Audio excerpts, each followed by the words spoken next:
ଢେଙ୍କାନାଳ ଜିଲ୍ଲାର କାମାକ୍ଷା ନଗରରେ ଆଜି ପ୍ରବାଦ ପୁରୁଷ ବିଜୁ ପଟ୍ଟନାୟକ 107ତମ ଜୟନ୍ତୀ ଅବସରରେ ସାରା ରାଜ୍ୟରେ ବିଭିନ୍ନ ଲୋକାଭିମୁଖୀ କାର୍ଯ୍ୟକ୍ରମ ଜାରି ରହିଥିବା ବେଳେ ଆଜି ଢେଙ୍କାନାଳ ଜିଲ୍ଲା କାମାକ୍ଷା ନଗରଠାରେ ଦଳୀୟ କାର୍ଯ୍ୟାଳୟଠାରୁ ନଗରପାଳ ଧର୍ମାନନ୍ଦ ପରିଡ଼ାଙ୍କ ନେତୃତ୍ୱରେ ଶତାଧିକ ଦଳୀୟ କର୍ମୀ ଏକ ବିରାଟ ସାଇକେଲ ଶୋଭାଯାତ୍ରା ସହର ପରିକ୍ରମା କରିବା ପରେ ବସ୍ଷ୍ଟାଣ୍ଡଠାରେ ବିଜୁ ପଟ୍ଟନାୟକ ପ୍ରତିମୂର୍ତ୍ତିରେ ମାଲ୍ୟାର୍ପଣ କରିଥିଲେ।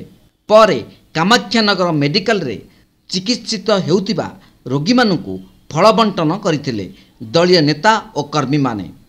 ଅପରାହ୍ନରେ ଭୁବନ ବୁଧେଶ୍ୱର ମନ୍ଦିରଠାରେ ବିରାଟ ସମାବେଶ ଅନୁଷ୍ଠିତ ହେବା ନେଇ ଦଳ ତରଫରୁ ସୂଚନା ଦିଆଯାଇଛି।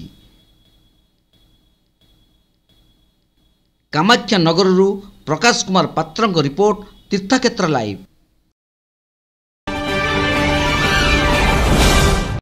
ଭାରତୀୟ ଜନତା ଯୁବ ମୋର୍ଚ୍ଚା କାର୍ଯ୍ୟକର୍ତ୍ତାଙ୍କ ଉପରେ ଗତ 28 ଫେବୃଆରୀ ବିଧାନସଭା ଘେରାଉ ସମୟରେ ଭୁବନେଶ୍ୱର ପୋଲିସ ବାହିନୀ ଓ ବିଜୁ ଜନତା ଦଳର ପୋଷା ଗୁଣ୍ଡାମାନଙ୍କ ଦ୍ୱାରା ହୋଇଥିବା ଯୋଜନାବଦ୍ଧ ବର୍ବରୋଚିତ ଆକ୍ରମଣ ପ୍ରତିବାଦରେ ଗତ 3 ମାର୍ଚ୍ଚରେ ସାରା ଓଡ଼ିଶାରେ ସମସ୍ତ ଥାନାରେ ସେମାନଙ୍କ ବିରୁଦ୍ଧରେ ଏତଲା ଦିଆଯାଇଥିଲା।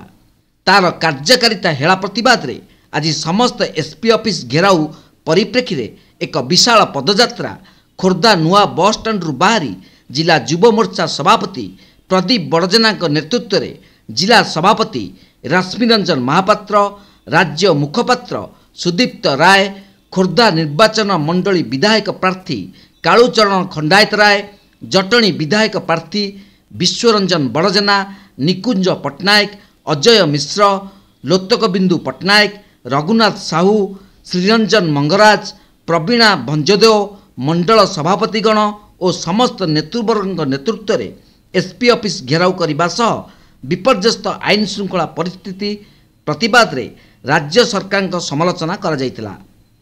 ଆଗାମୀ ଦିନରେ ଗାଁ ଗାଁରେ ଏହି ଆନ୍ଦୋଳନ ଚାଲୁ ରଖିବା ପାଇଁ ସମସ୍ତ ନେତୃବର୍ଗ ଆହ୍ୱାନ ଦେଇଥିଲେ। ଏହି ଆହ୍ୱାନକୁ ପାଥେୟ କରି ଓଡ଼ିଶାର ରାବଣ ସରକାର ବିରୁଦ୍ଧରେ ବିଭିନ୍ନ ନାରାବାଜି ପରେ ନବୀନ ପଟ୍ଟନାୟକ କୁଶପୁତ୍ତଳିକା ଦାହ କରାଯିବା ସହ ରାବଣ ଶାସନର ଅନ୍ତ ପାଇଁ ସଂକଳ୍ପବଦ୍ଧ ହୋଇଥିଲେ।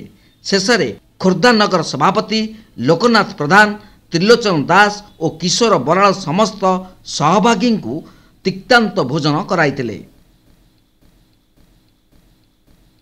ଖୋର୍ଦ୍ଧାରୁ ପ୍ରମୋଦ କୁମାର ମହାପାତ୍ରଙ୍କ ରିପୋର୍ଟ, ତୀର୍ଥକ୍ଷେତ୍ର ଲାଇଭ୍।